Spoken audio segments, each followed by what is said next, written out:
ஏய் எந்திரி எந்திரிங்கல்ல. எதுக்கு? எந்திரி வாங்க. ஆமா நீ கல்யாணம் பண்ணிட்டு வரப்போ உங்க ஆத்தா வீட்டுல இருந்து சீதனமா ஒரு தகரப்பட்டி கொண்டாந்து இல்ல? எங்க இது?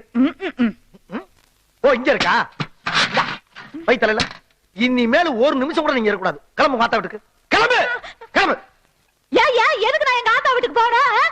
எதுக்கு? அரங்கல பல்லுகள் எல்லாம் தெரிச்சு போவோம். ஏண்டி என் தம்பி 5000 ரூபாய்க்கு பட்டு புடவை எடுத்து கொடுத்துருக்கா. என்னமா கட்ட மாட்டேன்னு சொன்னியாம்ல? ஏய் 5000 ரூபாய் புடவை பாத்துருக்காடி நீ? உன் குடும்ப சொத்தை மொத்தமா கூட்டி பார்த்தாலும் 5000 ரூபாய் தேர்மாடி தேர்மா. இனிமேல் இந்த வீட்டுல இருக்கக்கூடாது. கிளம்பு போடி வெளியா. இந்த விரட்ட வேலையில ஏட்ட வச்சுக்காத. என்ன என் குழந்தைகளுக்கு கேவலமா பேசின வாங்கி கொடுத்த புடவை நான் கட்ட மாட்டேன்.